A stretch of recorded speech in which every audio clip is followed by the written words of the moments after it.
Hello nieces, hello nephews, it's your Uncle Charles here, and today we had an incredible rug pull.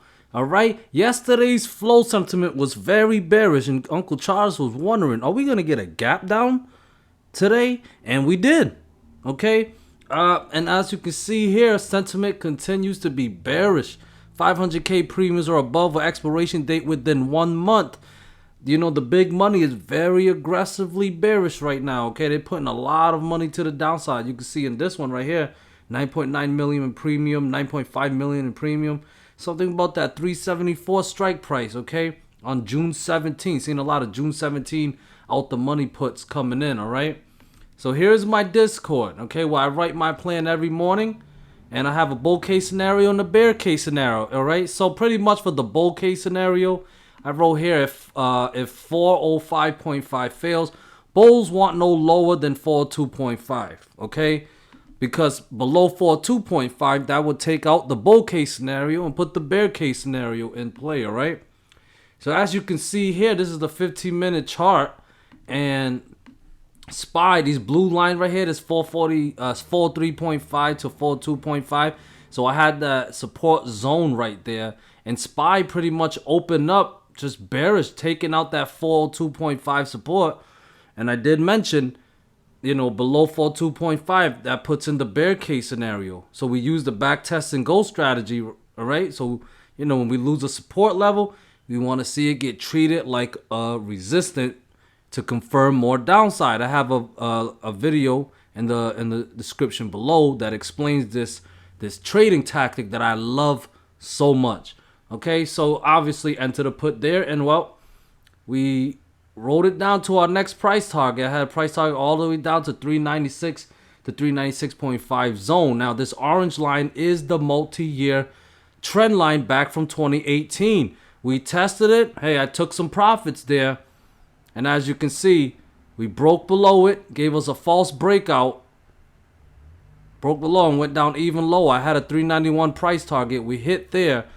All right, this is the support line of the bull flag that I have on the daily chart, and we're even breaking down below that. So below 391, we could possibly go test 388, 384, 85, around that zone like last time. Puts around the 20% mark. Possibly take us into the bear market. Okay, let's take a look at this daily chart though. So that's my multi-year trend line. Okay, just want you guys to see that. So I'm gonna scroll here and zoom in, and as you can see, I mentioned last week, if we can recapture that multi-year trend line, at the time it was around 395 to 396 zone, I figured we get a squeeze.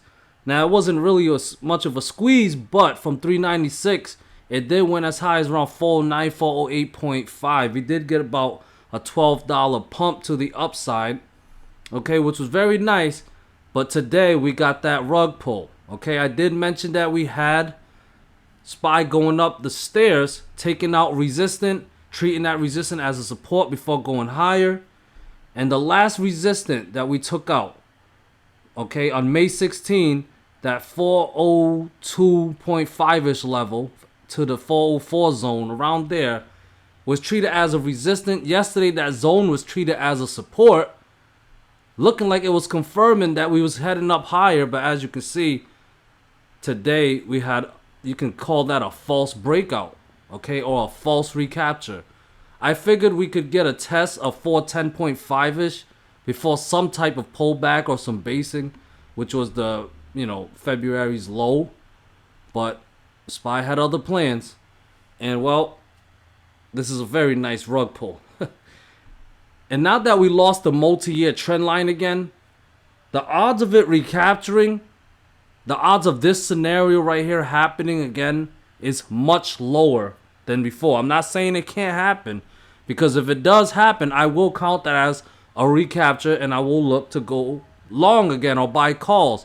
But now that it's lost again, the odds of it recovering is much lower. That means that 396.5 level is a very critical resistant level. I will not be bullish on it unless that level is recaptured.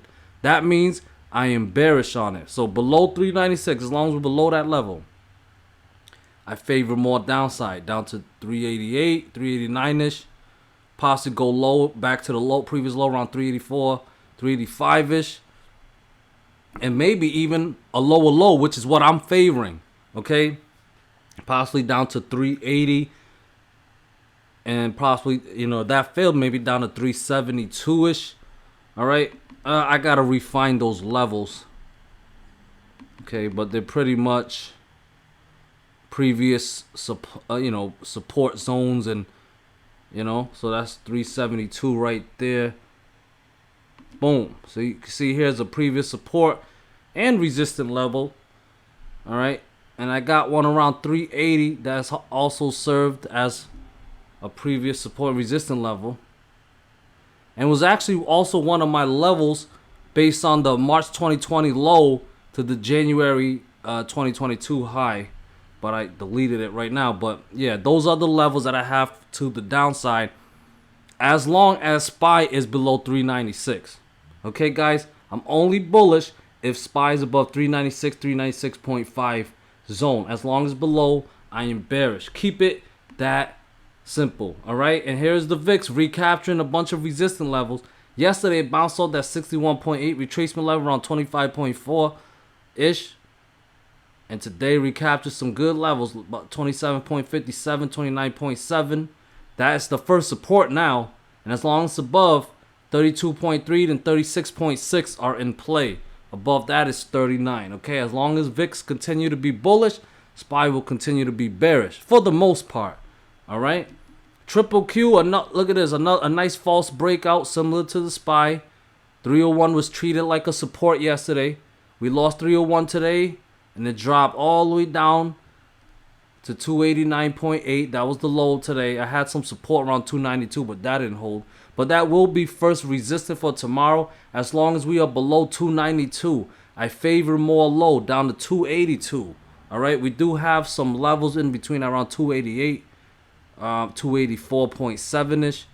But I do favor we go test 282, maybe even lower down to 277-ish. Okay, other than that, I'm only bullish if QQQ can recover 301. Okay, that's the critical resistance level, but we can start at 292. That would be a good start. Dow Jones also false breakout mode of that 322.9 level. As long as we're below, I'm favoring more downside. There is some resistance at 318. That will be the first resistance, so watch for any back tests. We could get a back test for tomorrow maybe. All right, but as long as we're below 322.8, the highest, I am overall bearish. I will be bullish again if we can recapture 322.7 and then take out that 325.5 level. All right, IWM also a false breakout. Okay, using that 178.7 level as a reference. It was yesterday as support, lost it. Okay, now once again it is resistant. As long as below, I favor more downside. 174, possibly down to 168.5, maybe even 165.7. Tesla, I spoke to you guys about the Mother Day candle yesterday. Well, we broke the low of that Mother candle. It was around 716.8ish. I did have support around 717. It came down to 700.8. I did have support yesterday at 700.5.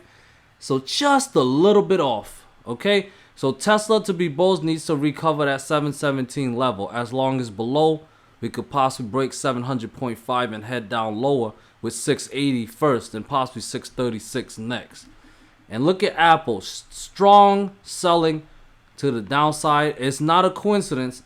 Okay, you see that blue line that I had. Okay, that blue line's been around since December of 2021. Had a lot of bounces off that level. When we finally lost it, we back tested as a resistance yesterday. It broke out, but as you can see, another false breakout, strong rejection from that blue line around 147, 146.5-ish. All right, next support is around 138, 138.8. But I think we can break that, go down lower, down to 133.4. That's my next price target. Okay, guys. So yes, I am bearish.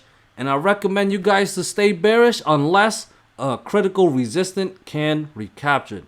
All right. Thank you guys so much for watching. Talk to y'all soon.